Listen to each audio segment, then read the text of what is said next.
Yes, it's an update. I am now out of hospital, having had the surgery on my hip. So there might be a railway update this weekend, but nothing has been really done to it. So there's nothing to show. However, before I ended up in hospital, I made a few purchases on eBay.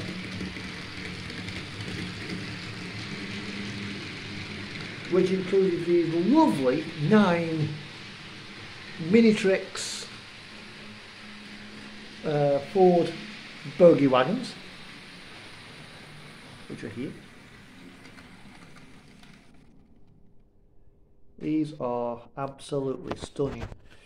Basically, the canon with this is quite simply, it's a continental train, it's come through the Channel Tunnel, and it's made its way up to Scotland, hence it being hauled by a DRS locomotive. I've got 9 of these, although I think 4 are identical. Looks like 5 of them have been weathered. Some have looked like they've been weathered. You can see a little bit of dirt on that one. A little bit of dirt on that one. Very, very fine. Very, very subtle. And to be honest, I ain't that bothered. You know, it kind of adds to the character. It doesn't look like it's been overly done. Now, when I was a little boy, I had an Engage model railway many, many years ago.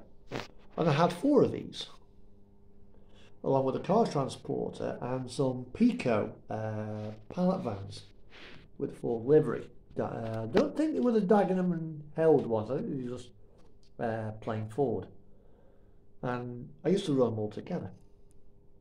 So, yeah. Now, these are probably from the 1980s, 1990s era. When they were originally made,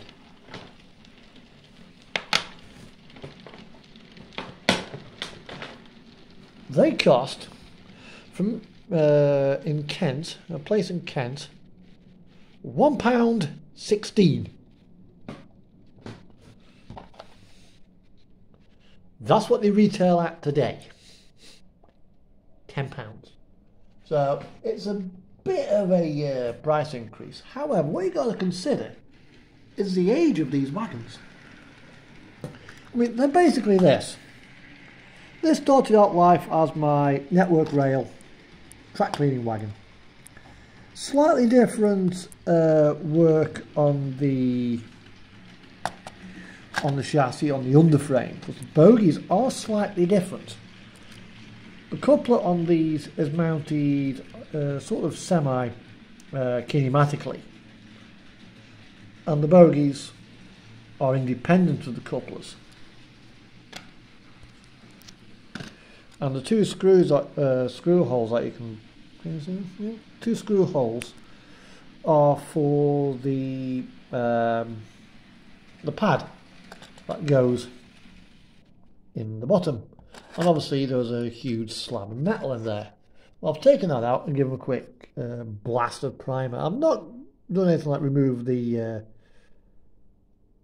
Network Rail logo, and that was kind of deliberate. Now you could soak these in .4 then IPA to get all the paint, to completely strip the paint off, but I didn't really want to do that because I kind of wanted the logo to ghost. Now these ones are where are we now? There we are. There we are. Tricks. Western Germany.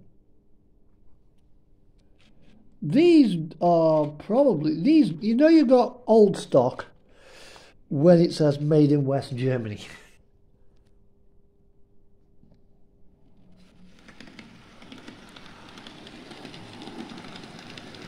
So I can run these on either this layout or I can stick them on Newhall Road.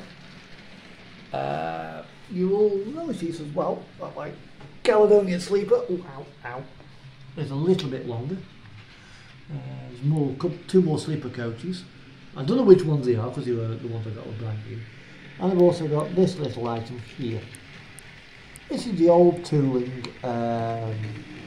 DVT, so it doesn't quite make the connection with the walkway.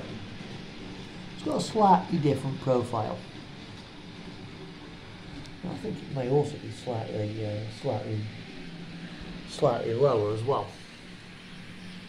I've whipped that onto magnetic because eventually I have a respray job being done by Jaguar.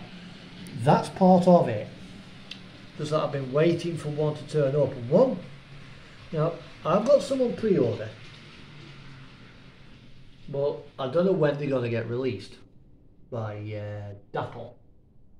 So I've been waiting and waiting and waiting, and I keep seeing the odd grain Farish one turn up and what have you. But the grain Farish ones are Mark IV to meet up with the class 91, I think it is. But they've got no interior in them,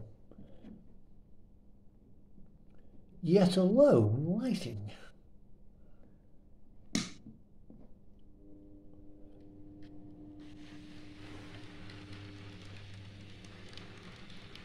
And this one came up on eBay, so that was it. I'm having it. I've also as well got a foot under there. There's a footbridge. I'll just about make it out for the station to give you the idea that the station's bigger than it really is. Well, here we are.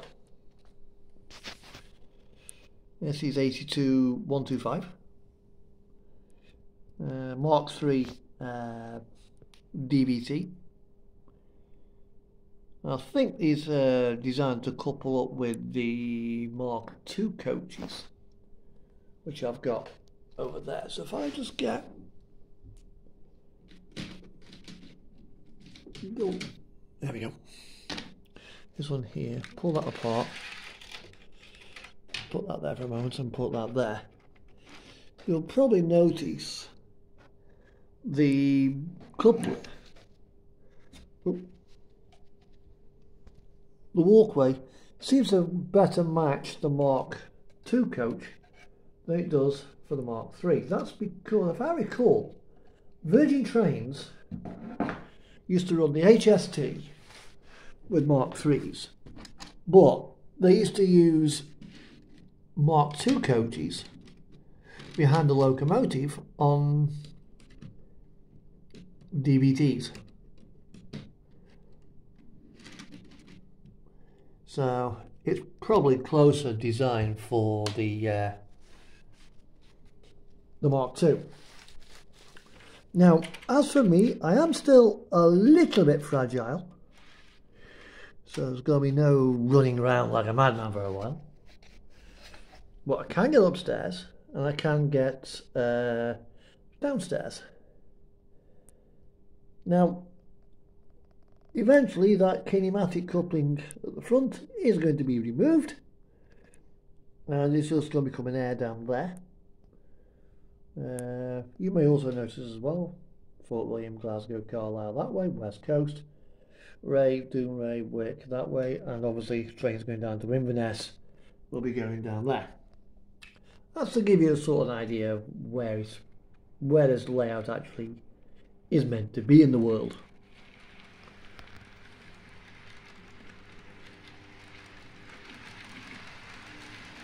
And I'm running around third radius curves. It's not likely to go on to second radius or first radius, but the inner ring here, there's a bit crutches out. The outer ring is R4. The inner ring is R3. So I'll just stick that there and just see how it behaves. It'll probably come up to that side in there.